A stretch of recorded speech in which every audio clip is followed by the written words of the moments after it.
Bienvenido. Ya estoy de vuelta, creo que hoy te llevas el premio a la mejor camiseta. Sí, está bien.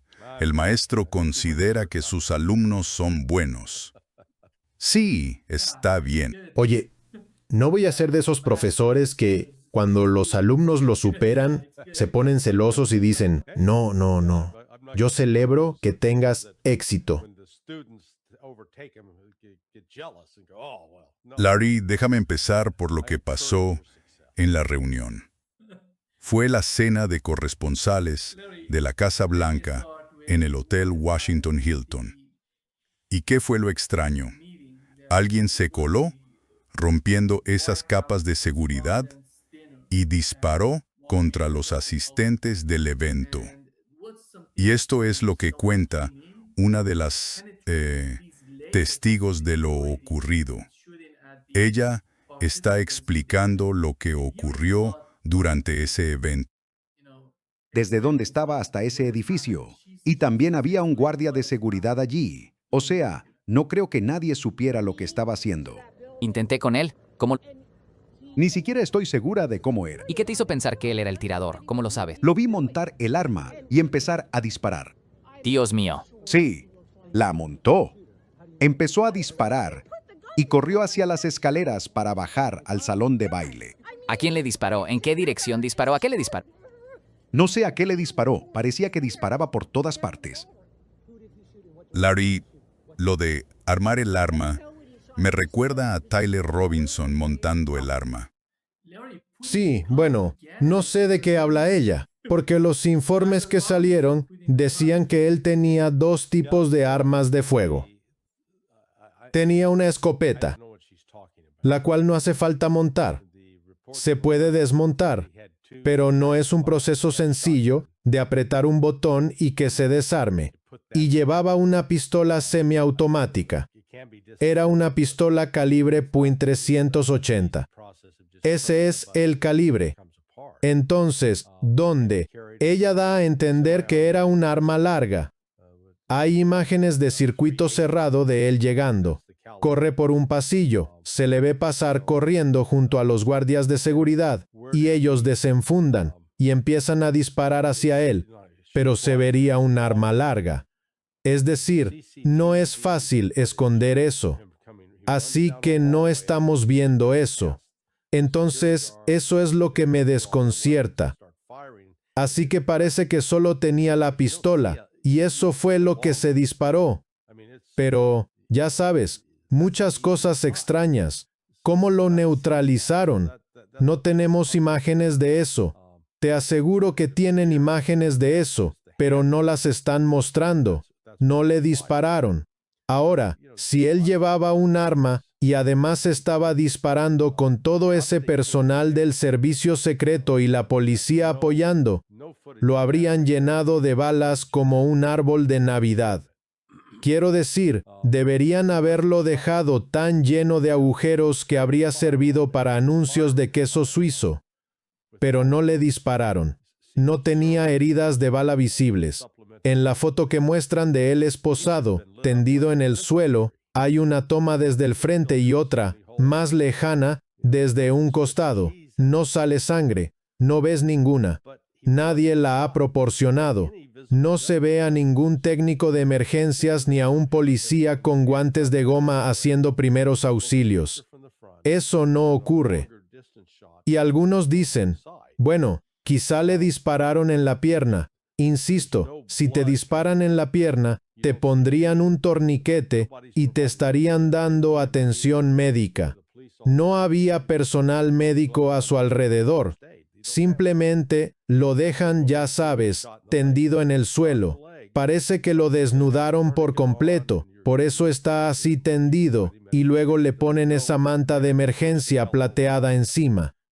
Así que, ya sabes, esas son las cosas raras. Al parecer se hicieron disparos. Sabemos que hubo entre 6 y 8 disparos. ¿Dónde acabaron las balas? De nuevo, no estoy diciendo que esto fuera, entre comillas, un montaje. Orquestado es un término mejor. Porque cuando dices montaje, suena a que estás insinuando que no fue real. No, fue real. Y creo que este tipo era auténtico. Pero entonces te pones a analizarlo. ¿Fue esto? ¿Se le ocurrió esto por su cuenta? ¿O alguien lo animó a hacerlo y lo ayudó a prepararse? Creo que fue lo segundo. Sese esika ese el prisuito esika guniso. Solo por el hecho de que decidió viajar de costa a costa en tren, llevando una escopeta y esa pistola, en vez de volar, si hubieras volado, tendrías que llenar papeleo, cerrar las maletas, asegurar el estuche del arma, tanto de la pistola como de la escopeta, y habría ido en la bodega del avión. En Amtrak, en el tren que cruza el país, no tienes que hacer eso. Ese es uno de los verdaderos huecos de seguridad que aún existen en el sistema de transporte de Estados Unidos. Puedes subir a un vagón de tren. Puedes llevar un arma oculta. Nadie va a notar la diferencia hasta que la saques y empieces a disparar. Así que, ya sabes, quizá pensó que se le ocurrió por su cuenta. Mira, debería tomar el tren en vez del avión. Pero, madre mía, esos son 2 días de viaje. Quizá se puede hacer en 24 horas cruzando el país en tren, pero es un viaje agotador. Pero lo que realmente me llamó la atención es que cuando empiezan todos esos disparos, la primera persona que sacan del escenario es J.D. Vance. Y te quedas, ¿qué?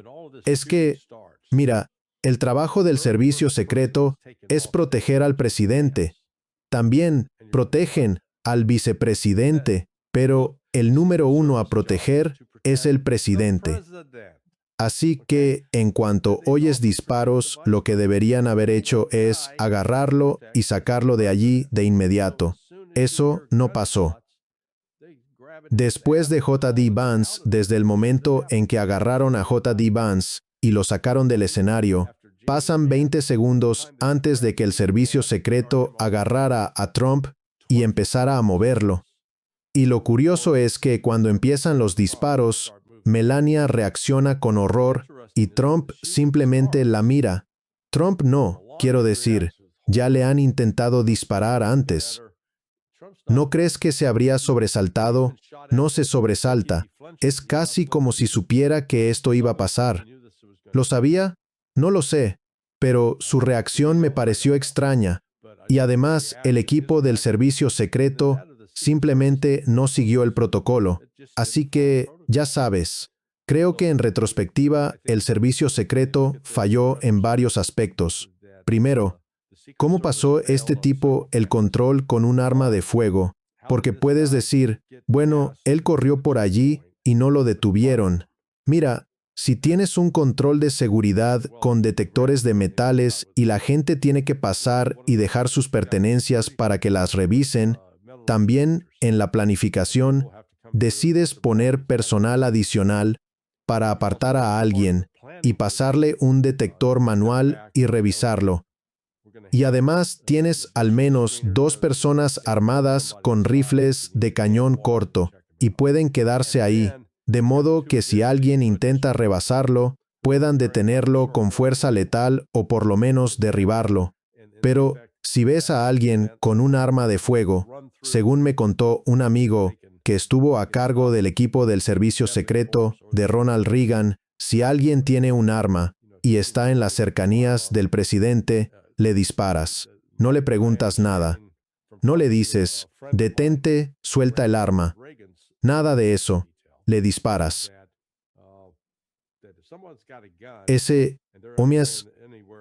Tienen esa regla de enfrentamiento.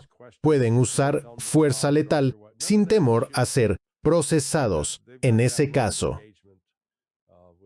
Creo que sí, Larry, si fue orquestado como acabas de decir. ¿Cuál es el objetivo principal de esa entrevista? ¿Qué quieren lograr con esto? Pueden existir varias explicaciones. Una explicación es que, digamos, esto fue orquestado por Israel para recordarle a Trump que, si no haces lo que decimos, podemos alcanzarte. Ya sabes, otro intento de asesinato. Otra explicación posible. Trump quiso usar esto, como hizo en la rueda de prensa posterior, como excusa, como justificación, para construir el salón de baile, el nuevo salón de la Casa Blanca. Mira, esto no tuvo nada que ver. La falla de seguridad, el hecho de que esto pudiera ocurrir, no tuvo nada que ver con la construcción del edificio. Tuvo que ver con la falla del servicio secreto en seguir el procedimiento adecuado. Ahora bien, hay que reconocer que el tirador no... Al final el sistema funcionó. El tirador no entró en el salón. El tirador no mató a nadie que estuviera presente, como era su intención declarada. Así que, aunque el servicio secreto no siguió por completo el protocolo, el sistema que tenían allí terminó funcionando y evitó que el presidente fuera alcanzado por disparos. Con servicio Serfré. Sí, parece que estaba usando el micrófono equivocado. Así, Cada vez hay que... No sé qué le pasa a StreamYard, pero es muy extraño. Cada vez que hacemos esto pasa lo mismo. sí, ahora suenas mejor. Sí, ahora está mejor. Sí, Larry, saliéndonos un poco de esto, de la propaganda que hay en Washington, y Donald Trump, ya sabes, nos está metiendo a todos en algo, nos está distrayendo de lo que está pasando en Oriente Medio.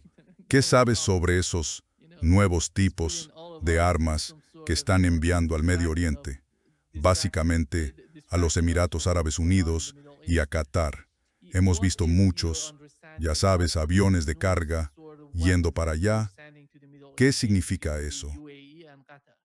no lo sé. Bueno, pongámoslo así. Cuando desplegaron por primera vez activos en el Medio Oriente, en el Golfo, eso fue hace como 60 días. De hecho, veamos, hoy es día 27, marzo tiene 31 días. Eso da 58, un día 28 de febrero. Así que sí, son 59 días, casi 60 días. Normalmente, esos despliegues iniciales salen con entre 55 y 60 días de suministros. Así que las unidades que fueron desplegadas, lo que están recibiendo ahora es básicamente reposición. Les están reponiendo lo que ya consumieron. Les están reabasteciendo. No creo. Pero dicho eso, no es que estén trayendo más baterías de misiles Patriot ni más misiles del sistema de defensa terminal de alta altitud. No los tienen. Estuve, ya sabes, el fin de semana, a finales de la semana pasada, la cadena CNN publicó cifras basadas en conversaciones con gente del Pentágono y otras oficinas gubernamentales que dijeron que, por ejemplo, los Patriot habían consumido el 50%. Eso simplemente no tiene sentido. Es mucho peor que eso. Y aquí va la cuenta. Desde 2015 hasta finales de 2025 produjeron 4.620 misiles PAC-3. Y ahora vamos por el cuarto mes. Se acerca el final de abril. Así que, en promedio, demos crédito a Lockheed Martin por producir 60 al mes. Por tanto, ahora potencialmente tendrán 240 más. Bueno, de esos iniciales, de esos 6.420, al menos 1.000, y creo que pudo haber sido cerca de 2.000, casi un tercio, se enviaron en ventas militares extranjeras a países como Corea del Sur, Japón, Arabia Saudita y Qatar. Luego hubo 1.000 que se usaron en Ucrania. Así que, ya sabes, ahora nos quedan 3.000, digamos, 3.600. Y un número de esos misiles PAC-3 se usaron en la guerra del 12 de junio. Así que digamos que eso fue otros 1.000 usados. Así que ahora estamos por debajo de un tercio de la cantidad inicial. estos aviones llevan lo que pueden reabastear, pero la realidad para Estados Unidos es que sus misiles de precisión y estos sistemas de defensa aérea se están agotando muy rápido, así que no creo que estén trasladando tropas para una operación terrestre por una razón. Mira cómo está estructurado ahora el mando central de Estados Unidos. Tienes al comandante de los componentes combinados de aviación, un general de la Fuerza Aérea. Tienes a un general o un almirante para los componentes marítimos que están ahí, y ambos informan al comandante del mando central, al que también llaman comandante de la fuerza conjunta, que es por eso musqueteili no vos siente, es senta así sí siente, que es pisa la tolasinala y esa semsa y esa y cuando esa sumatente nos pincon y fe es. Así que sers están als tar es tar al que esas ar se. ¿Qué les falta? No tienes a un comandante de fuerzas terrestres. No se ha designado a uno. Así que, si vas a usar fuerzas terrestres, tendrías que tener a un comandante de fuerzas terrestres. Así que, hasta que veamos que eso pase, para mí, eso indica que no habrá ningún tipo de operación terrestre, porque lo último que quieres es un almirante o un general de la Fuerza Aérea dirigiendo operaciones terrestres. Vamos a invertir la situación. Pondrías a un general del ejército que dirige como Keith Kellogg, de la 82 Senda División Aerotransportada, lo pondrías a cargo de dirigir un portaaviones. Por supuesto que no está cualificado para eso. Solo porque sea general no significa que sepa dirigir operaciones aéreas desde la cubierta de un portaaviones, por el amor de Dios. Así que creo que mucho de este movimiento es reposición, reabastecimiento, pero, ya sabes, están poniendo en posición todos los activos para renovar el conflicto. Lo que se desconoce es la actitud del comandante de las fuerzas terrestres. Me refiero al comandante del componente de aviación y al comandante del componente marítimo. Si ellos están diciendo, oh sí, hombre, podemos hacer cualquier cosa, vamos. Según tengo entendido, ambos han expresado con firmeza, no quiero llamarlo protesta, pero han dicho que no deberíamos renovar el ataque, no tenemos los recursos, y esto nos va a seguir agotando, y no vamos a lograr, no hay objetivos claros que podamos alcanzar. Lo que falta por ver es si el almirante Cooper, que es el comandante de las fuerzas conjuntas, comparte ese sentir y se lo transmite tanto a Hegseth como a Trump. La forma en que funciona la cadena de mando aquí es que el comandante del Comando Central informa directamente al secretario de Defensa y el secretario de Defensa al presidente. El general Kane, que es el presidente de la Junta de Jefes de Estado Mayor Conjunto, es el principal asesor militar del presidente según la legislación, pero no es quien toma la decisión en la cadena de mando. Más bien da consejos, y no creo que eso sea una buena idea. Yo no lo haría, lo cual supuestamente ocurrió hace una semana, hace 2 semanas ya, cuando tuvieron esa reunión de emergencia para decidir cómo proceder contra Irán, y fue entonces cuando surgió todo el tema del uso de un arma nuclear.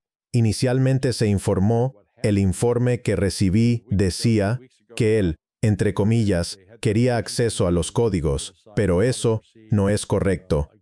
Lo que en realidad pasó fue que Trump empezó a decir, bueno, deberíamos explorar la posibilidad de usar un arma nuclear para mandar un mensaje a Irán, y el general Kane dijo que no, de ninguna manera, no lo vamos a hacer. Así que eso pasó, y eso, una vez que se supo, Trump al final se encargó de negarlo. No vamos a usar armas nucleares. Así que esa es la buena noticia. Parece que eso ya no está sobre la mesa. Eso pinta sí que tais como... Creo que nuestra evaluación, lo hablamos el viernes, fue que la guerra se viene y que ya deberíamos haber tenido la segunda ronda de la guerra. Por eso creo que una de las razones principales por las que no está ocurriendo, como dijimos, es por esta especie de nueva actitud por parte de los generales en Estados Unidos. Están tratando de dar ahora su valoración. ¿Crees que tienen acceso directo al presidente de los Estados Unidos o están enviando su mensaje a través de Pete Hegseth o alguien como él? Bueno, no. Estos generales tienen un título oficial. Así que tienes al comandante del Comando Central. Luego, bajo su mando, está el comandante combinado del componente aéreo. Ese es el general Derek France, creo que ese es su nombre. Y luego tienes al comandante combinado del componente marítimo. Así que ellos informan directamente a Cooper, no actúan por encima de Cooper. No llaman a Pete Hegseth y dicen, pues no le hemos dicho esto al almirante Cooper todavía, pero no si siguen la cadena de mando. Así que sus puntos de vista se presentan a Cooper. Depende de Cooper entonces presentarlos al secretario de Defensa. Y luego, el secretario de Defensa se supone que debe transmitir eso al presidente o al secretario de Guerra. Hemos pasado de a que el secretario de Guerra pueda ordenar al comandante del Comando Central que se comunique directamente con el presidente Trump. Pare que sí que remastor. Sí. Larry, las negociaciones y las conversaciones, tuvimos al ministro de Relaciones Exteriores iraní yendo a Islamabad y enviando. Él primero, en su primera visita, les dio un documento, luego lo actualizó.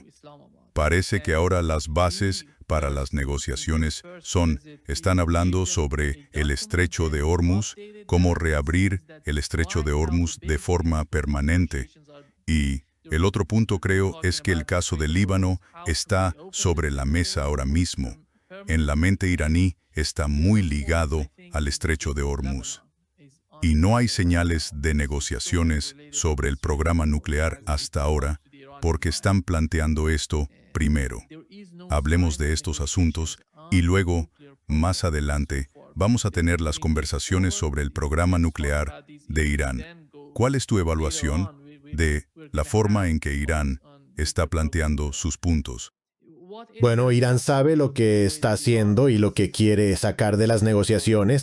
Estados Unidos no lo sabe. Trump sigue diciendo que hay confusión del lado iraní, que no saben quién está a cargo, que no están de acuerdo entre ellos, solo está describiendo la realidad desde el lado de Estados Unidos, porque del lado iraní está bastante claro quién está a cargo.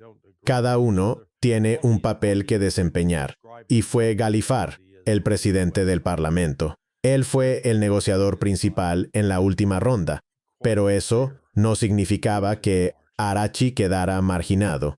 Al contrario, Arachi sigue siendo el ministro de Relaciones Exteriores y tiene un papel muy destacado. Y la idea de que el cuerpo de la Guardia Revolucionaria Islámica está tomando las decisiones y que Khamenei está fuera de la ecuación no es cierta. Así que Arachi fue el primero. Cuando fue por primera vez a Islamabad, fue el jueves o el viernes pasado, la expectativa era que Witkoff y Kushner se subirían a un avión, irían a verlo y se reunirían con él, pero dejó claro que no estaba allí para reunirse con ellos en absoluto. Estoy aquí para hablar con los pakistaníes.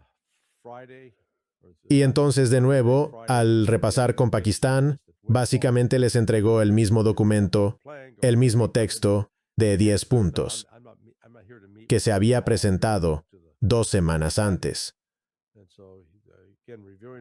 Porque al leerlo de nuevo, realmente no había cambiado nada. Eso fue para que Pakistán transmitiera ese mensaje a Occidente. Y lo curioso fue que Donald Trump salió y dijo, sí, volvieron con algo mejor. Ha habido algún movimiento. Se están moviendo en la dirección correcta. Y presentaron básicamente el mismo documento. Así que Donald Trump o no recordaba lo que se había presentado antes, o quería presentarlo ahora en términos más positivos. Luego, Arachi se sube a un avión, vuela a Omán y se reúne allí con el jeque. Después, vuelve a subirse al avión. Al principio dijeron que de allí volaría a Moscú, a Rusia, pero en cambio regresó a Pakistán. Y de nuevo, el encuentro entre ambos fue descrito como muy animado, muy positivo.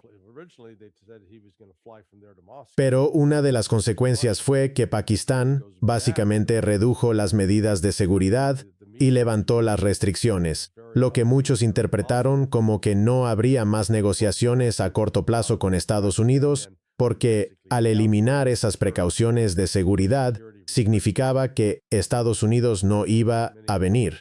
Luego Arachi voló desde allí a San Petersburgo y literalmente empezó su reunión con Vladimir Putin hace aproximadamente una hora.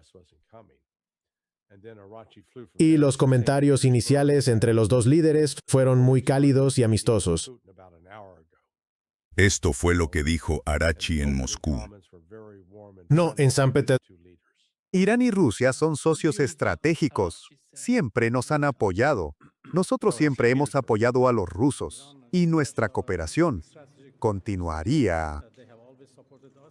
Sí.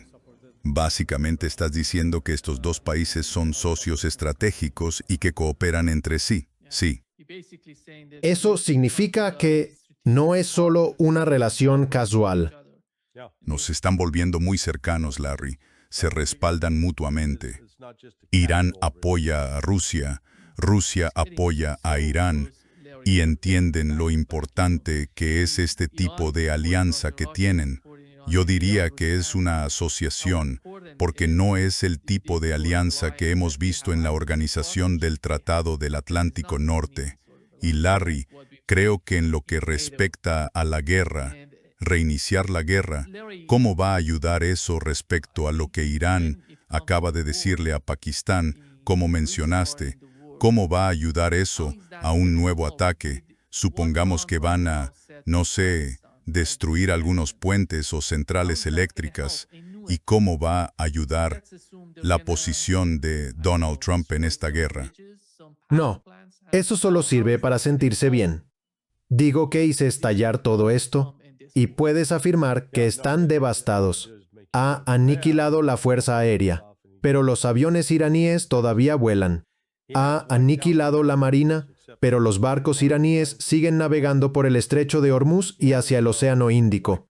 Así que hemos devastado su producción de misiles. No lo han hecho. Así que nos quedan ataques adicionales que se pueden presentar como muy efectivos. La cantidad de gente en Occidente que ha creído las mentiras sobre lo efectivos que fueron los bombardeos de Estados Unidos. Y supongo que me fascina, quizá en un sentido intelectual, cuando miras la guerra en Ucrania y la cantidad de operaciones aéreas, ataques con misiles, misiles de crucero, misiles balísticos y ataques con drones que Rusia ha llevado a cabo en Ucrania durante más de 4 años, quiero decir, es una cantidad enorme. Eclipsa por completo cualquier cosa que Irán haya lanzado contra las fuerzas de Estados Unidos en Israel o que Israel y Estados Unidos hayan lanzado contra Irán. Y en este contexto, Ucrania tiene 1/3 del tamaño de Irán.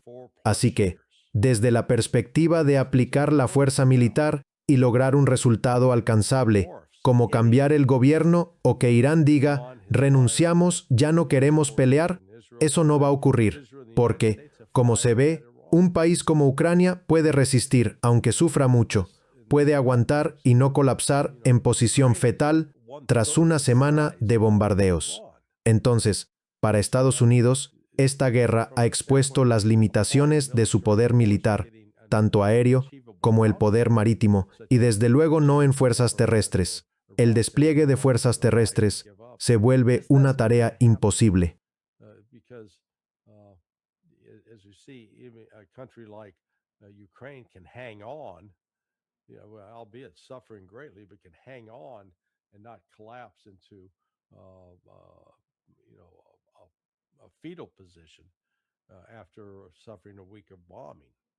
So this is the U.S. What this war has exposed are the limitations of U.S. military power, both air power, maritime power, and certainly no ground forces. Ground forces. Larry, mira, esto es lo último. Estaba revisando esto y dice que, sin importar la relación entre Rusia e Irán, pase lo que pase, la relación ruso-iraní se fortalecerá. Y hemos visto lo mismo, Larry, en el caso de Corea del Norte, Rusia e Irán. China es de algún modo un poco más cautelosa. Mira la actitud de China. En esencia nos respaldan, pero no quieren dar un paso al frente. Pero hemos visto cómo se comportaron durante la guerra en Ucrania. Empezaron diciendo, defendemos la paz y Rusia debe respetar a Ucrania. Luego llegaron a la conclusión de que Rusia tiene todo el derecho a defenderse. Y eso va a ayudar a los países del Consejo de Cooperación del Golfo en el Golfo Pérsico.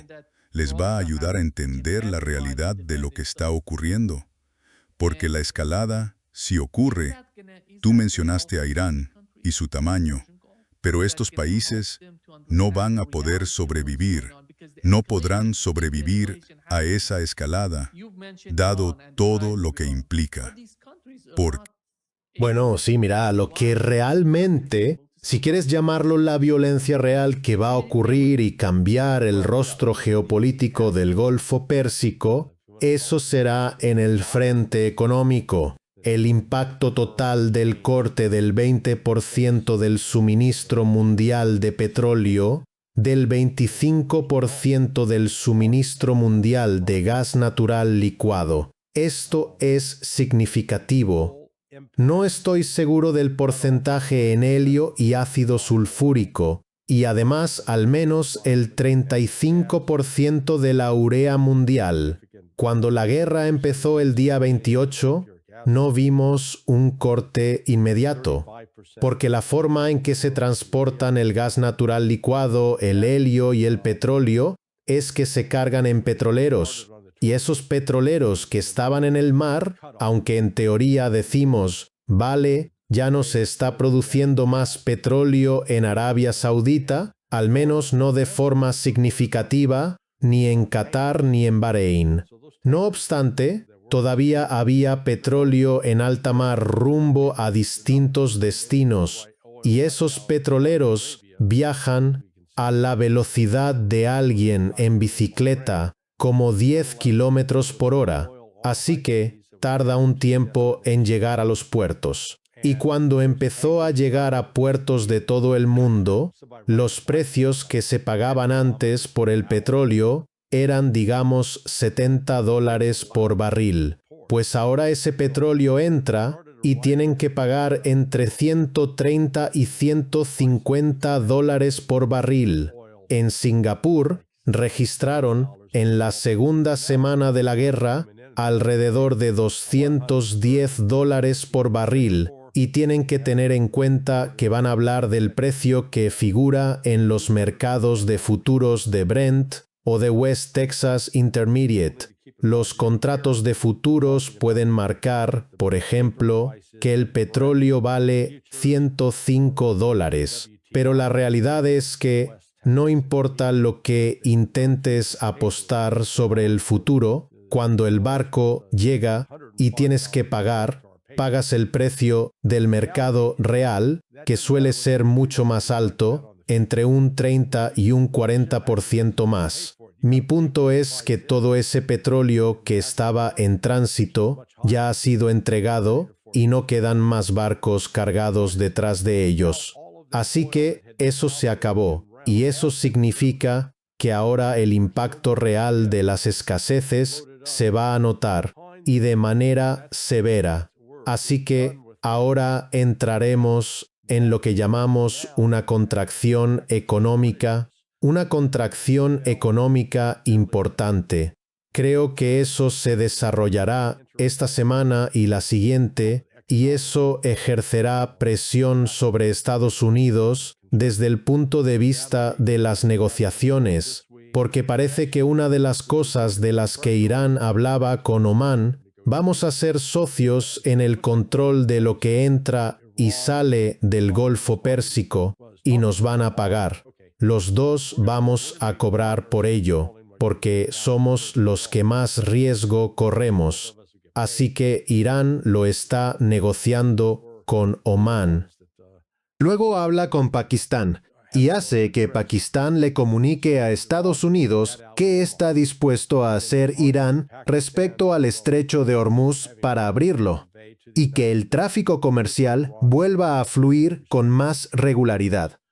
Y ahora él está en San Petersburgo, Rusia, reuniéndose con Putin. Y de nuevo, creo que volverá a salir a relucir el tema del estado del estrecho de Hormuz. El tema de librarse de las sanciones de Estados Unidos se va a tratar. La liberación de activos congelados. Todo eso será importante, porque Irán no es solo un socio estratégico de Rusia. Irán es un componente económico esencial por su control y por su papel como corredor norte-sur que permitirá que mercancías fluyan tanto desde Rusia hacia el sur, a través de Irán, hasta el Océano Índico, como productos que lleguen desde el Océano Índico, suban por Irán y crucen el mar Caspio hacia Rusia. Entonces, económicamente, creo que lo que quiero decir es que se podrían reanudar ataques militares, pero no lograrían nada estratégico. Simplemente agotarán aún más los ya escasos misiles y municiones de precisión que tiene Estados Unidos. Misiles, bombas planeadoras, misiles de crucero y demás. Sinceramente, creo que China está, en cierto modo, esperando a que Estados Unidos vuelva a atacar, con la idea de que, si lo hiciera, agotaría aún más los recursos militares de Estados Unidos hasta tal punto que acabarían completamente convencidos de que Estados Unidos nunca podría atacar a China, al menos no en un futuro cercano o intermedio. Que el presquetati más que sí. Y no solo el corredor norte-sur, también está la iniciativa de la franja y la ruta. Sí,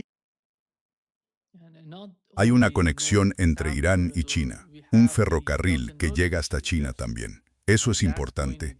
Tienen esa comunicación. No veo ninguna posibilidad de que Estados Unidos pueda interrumpir eso.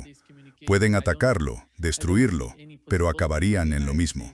Lo reconstruirán. Por eso creo que estos países del Consejo de Cooperación del Golfo dependen básicamente más del estrecho de Hormuz que de Irán, mucho más que de Irán. Porque, Larry, cuando dicen que Arabia Saudita tiene una alternativa, el oleoducto este-oeste hacia el Mar Rojo. Pero el problema es que la producción en esas instalaciones está básicamente cerca del Golfo Pérsico. Así que no es posible simplemente enviar todo eso allí, es imposible. No, es solo que la oferta es limitada. Y además, creo que eso está influyendo en la decisión de si renovar el ataque. Irán ha pasado las últimas 3 semanas preparándose para la siguiente ronda de ataques y ha estado reforzando su sistema de defensa aérea. En los últimos 5 días ha realizado 2 ejercicios a gran escala, por así decirlo, de fuego real, probando sus sistemas de defensa aérea en Teherán. Porque al principio, la otra noche, recibimos informes de drones sobrevolando y explosiones, y pensamos, bueno, aquí vamos, pero luego resultó que no, estaban probando su sistema antiaéreo, así que eso ya te dice que se están preparando. Y dejaron claro que si los atacan, no van a esperar a que los misiles impacten en Teherán. En cuanto Estados Unidos e Israel lancen operaciones aéreas y luego lancen misiles y demás, Irán responderá inmediatamente con fuego. Y tienen los blancos preseleccionados. Saben dónde están los activos de Estados Unidos. Van a atacarlos. En el Golfo Pérsico lo atacarán. Y en la base aérea Muafiq al-Salti en Jordania. Y luego van a diezmar a Israel. Están listos para hacerlo, pero solo lo harán si Occidente ataca. Y creo que esa es una de las consideraciones que pesa o debería pesar mucho sobre Donald Trump y Pete Hegseth. Si lanzan esta nueva ronda de ataques, podría ser muy devastador para los activos de Estados Unidos y empeorar aún más la situación, poner a Estados Unidos en la posición de tener que usar armas que ahora no se pueden reemplazar fácilmente. Y una de las razones por las que no son fáciles de reemplazar es que algunos componentes clave de esos misiles de precisión vienen de China. Y si China no los proporciona, entonces, de pronto, Estados Unidos, aunque quisiera mantener sus fábricas funcionando las 24 horas, no tendría los materiales para producir nuevas municiones guiadas de precisión. Larry, ¿qué opinas de los nuevos informes de la cadena de televisión CBS News que señalan que Irán ha usado aviones F-5 para atacar bases estadounidenses en Kuwait? Básicamente se han utilizado. Antes hubo informes sobre los Su-24. Exacto. Y los Su-24 sí se han utilizado. Pero no hay evidencia de que Irán haya usado Su-35 ni ningún caza chino. Parece que tienen muchos que no han mostrado hasta ahora. Yo tomo todos esos informes con escepticismo. He visto que ahora hay en YouTube varios canales con falsos Doug McGregor, falsos Scott Ritter, falsos Larry Johnson, donde nos hacen decir cosas y reportar hechos que nunca han ocurrido.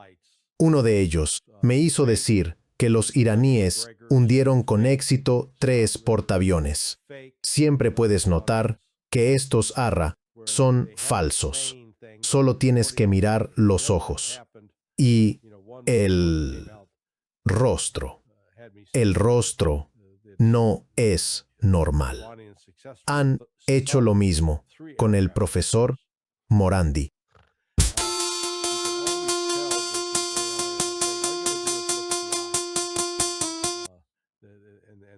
También lo tienen con el coronel Wilkerson.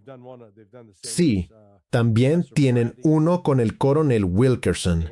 Así que la gente tiene que tener cuidado. Si ves un video en el que yo o cualquiera de los otros señores que mencioné diga algo que suene totalmente descabellado, verifícalo, porque probablemente sea falso. Pero esto lo tomo como, ya sabes, como un cumplido a su manera. Humos. Dowelki. Quieren desacreditar, por cierto, a los analistas. Creo que toda su misión va de eso. Sí, porque estamos siendo efectivos y entonces quieren intentar silenciarnos. Así que me reconforta que reconozcan que somos una amenaza lo bastante grande como para intentar desacreditarnos. Pero eso, creo, solo aumenta nuestra credibilidad. Larry, ¿recuerdas cuando empezó la guerra en Ucrania? Todos hablábamos de que Ucrania podría ser como Austria, por ejemplo, algo así, y mantenerse neutral, y simplemente mantener la neutralidad. Creo que ese ejemplo se puede aplicar en el Oriente Medio, en Asia Occidental. Con el caso de Omán, mira cómo es Omán hoy. No dependen de Irán, no dependen de Occidente, no dependen de nadie en la región. Son un estado independiente. Y esto ayudará a que otros países del Consejo de Cooperación del Golfo entiendan que pueden ser como Omán, pueden sobrevivir a estas guerras continuas en Oriente Medio sin colaborar con Estados Unidos o con Israel. porque aprendimos que Israel estaba enviando sistemas de defensa aérea junto con tropas a los Emiratos Árabes Unidos para defenderlos antes de que empezara la guerra. Sí, y resultó que esos sistemas de defensa aérea fueron ineficaces, sino inútiles. Los dos países que parecen entenderlo, que comprenden que realmente el futuro del Golfo Pérsico está con Irán, y esos son Qatar y Omán, y buscan trabajar y colaborar para normalizar sus relaciones con Irán. Bien, los saudíes están empezando a cambiar de postura. Siguen temiendo tener que ceder el protagonismo a Irán, pero también reconocen que las promesas de protección de Estados Unidos han fallado y que, francamente, los sistemas de armas de Estados Unidos no son necesariamente tan buenos como se presentaron o promocionaron. Los grandes perdedores serán Kuwait. Entonces, Bahrein está realmente en apuros. Y por último, quizá el que está en peores condiciones es Emiratos Árabes Unidos, porque todo su modelo de negocio se ha venido abajo, sumado al bloqueo y al hecho de que la financiación se está desplazando del dólar hacia el yuan chino. Endasis sausta hastintistar momentas. Sí. Larry, sabemos que el caso del Líbano es muy importante para Irán. Y pase lo que pase con las negociaciones con Estados Unidos, Líbano formará parte de ese acuerdo. Y viendo lo que ocurre ahora en el sur del Líbano y la forma en que Hezbollah está respondiendo, literalmente están hablando de que sí, Israel continúa con esta ocupación en el sur del Líbano. No van a permitir que la población israelí vuelva al norte de Israel. Sí, vi un informe justo antes de conectarme para hablar contigo que decía que, de hecho, mientras intensifican los bombardeos, las fuerzas terrestres israelíes se están retirando. Están empezando a retirarse, esto fue lo que pasó en 2006 porque emprendieron una operación terrestre que no pudieron sostener. También vimos esta mañana un video grabado por Hezbollah. Había un helicóptero israelí que aterrizó para recibir heridos y había un grupo bastante numeroso, probablemente unas 25 personas, soldados israelíes alrededor, y entonces fueron alcanzados por un dron que explotó. Y cuando explotó, el helicóptero despegó y salió de la zona. Así que Israel sigue sufriendo bajas significativas en tierra en el sur del Líbano. Lo que intentan crear es, por así decirlo, una franja tipo Gaza. Literalmente quieren arrasar y destruir cada pueblo situado a lo largo de la frontera. El problema es que tal vez creen una especie de tierra de nadie, pero no van a erradicar a Hezbollah. Pero eso es, de nuevo, otra de las artimañas, lograr que el gobierno libanés, dirigido por cristianos, participe y ataque a Hezbollah con el ejército libanés. Hasta ahora ha habido cierta colaboración militar entre el gobierno libanés e Israel, pero el gobierno libanés no está en condiciones de enfrentarse a Hezbollah. Hezbollah sigue siendo bastante fuerte y capaz.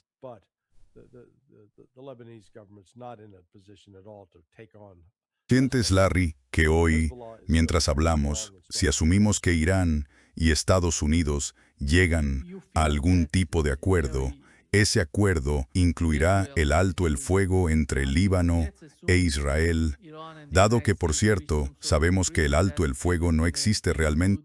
Claro. Pero al fin y al cabo, ¿cómo ves las capacidades del gobierno israelí hoy en comparación con las que tenía antes de que comenzara esta guerra?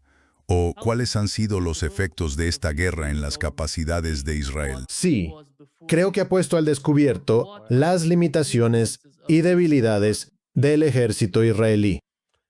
Lo he dicho repetidamente, pero ahora, literalmente, llevamos 2 años y medio desde el inicio de la represalia contra Hamás por los ataques del 7 de octubre. Y, ya sabes, Israel movilizó a 300.000 reservistas. Tenían rodeada toda la franja de Gaza, lo que significa que Hamás no tenía medios fáciles de reabastecimiento. Había que pasarlos por contrabando a través de las líneas israelíes, si eso era posible, y supongo que lo era. Pero los israelíes, con tanques, con vehículos blindados de transporte de personal, con artillería y con bombas lanzadas por aviones de ala fija, han podido devastar la mayor parte de los edificios en Gaza y, sin embargo, Hamás, que está subterráneo en una variedad de búnkeres y túneles interconectados, ha resistido a los israelíes. Así que, ya sabes, lo que se presentaría como la fuerza militar más poderosa se ve aquí contenida por Hamás, que no se considera un ejército moderno en modo alguno. Luego Israel entra en el sur del Líbano y dice: vamos a llegar hasta el río Litani y establecer una zona de amortiguamiento. No pueden avanzar más de 5 a 10 kilómetros en el sur del Líbano porque Hezbollah los tiene inmovilizados, deteniéndolos e infligiéndoles bajas significativas. Así que será otra situación en la que los israelíes tendrán que retirarse, reagruparse, reequiparse y reabastecerse. Pero mientras tanto, habrá elecciones. Y creo que cada vez es más probable que se forme un nuevo gobierno que excluya a los colonos radicales y a Bibi Netanyahu, y que realmente intente negociar un alto el fuego y un acuerdo de paz legítimo con Irán y con Hamás. Así que esto es lo que ha ocurrido a lo largo de la guerra en Gaza y de la guerra ahora en Líbano. Ha debilitado a Israel. No lo ha fortalecido. Larry, pase lo que pase entre Irán y Estados Unidos, va a ser entre esos dos países. Y Europa no va a formar parte de ello.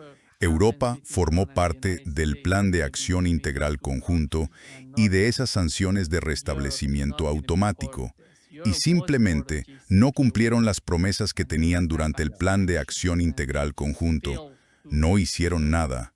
No hicieron nada, en mi opinión, con respecto a las sanciones a Irán, porque hicieron todo lo que Washington les pidió que les pidieran hacer.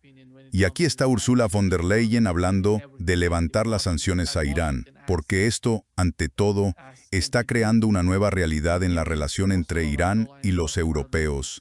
Si quieren algún tipo de entendimiento mutuo, tienen que entender que el nuevo poder de presión de Irán podría golpearlos con fuerza. Esto es lo que dijo Ursula von der Leyen. Creemos que sería demasiado pronto levantar las sanciones, porque hay una razón por la que se impusieron a Irán. Y esa razón es su comportamiento hacia su propia población. Solo este año, a comienzos de año, el régimen ha matado a 17.000 jóvenes.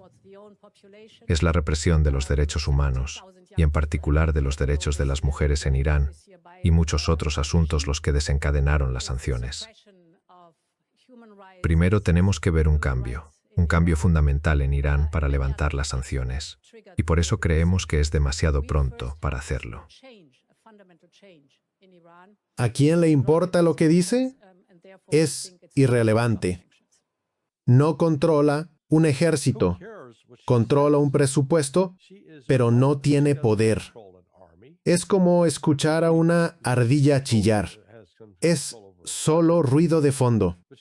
No, mira, Europa ya no es relevante.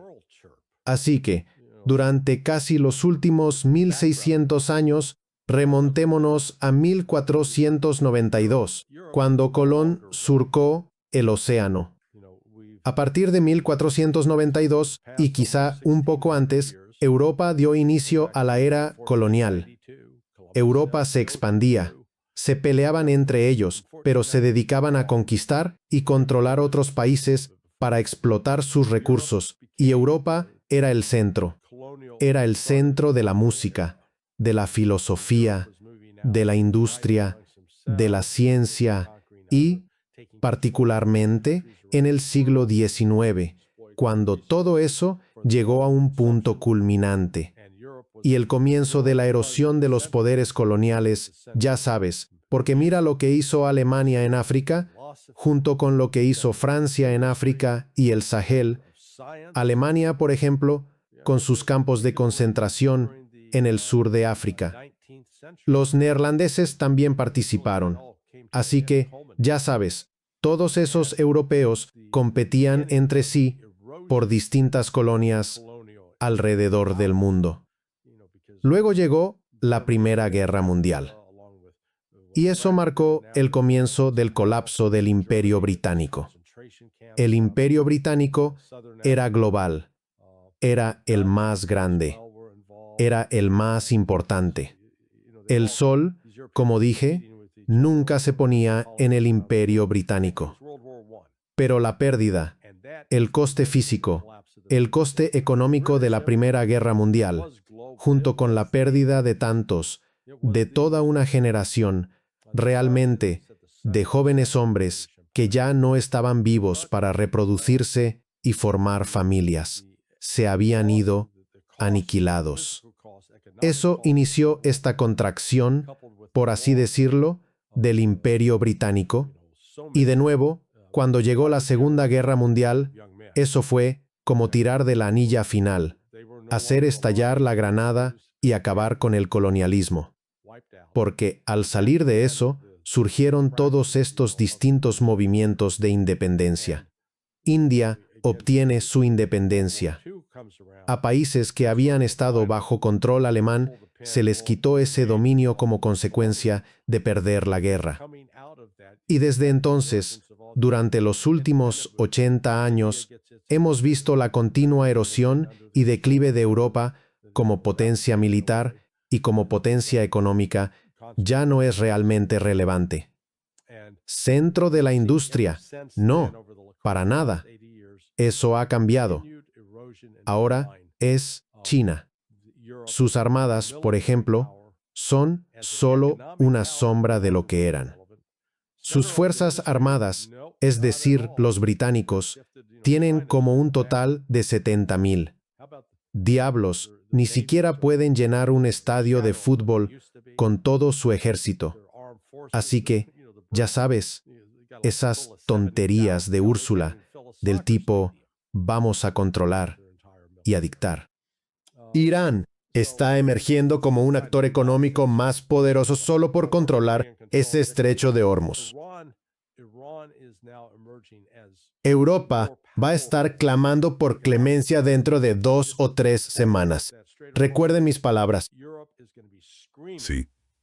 Larry, antes de terminar, Zelensky dijo que Europa necesita empezar a producir municiones en Europa y de forma conjunta.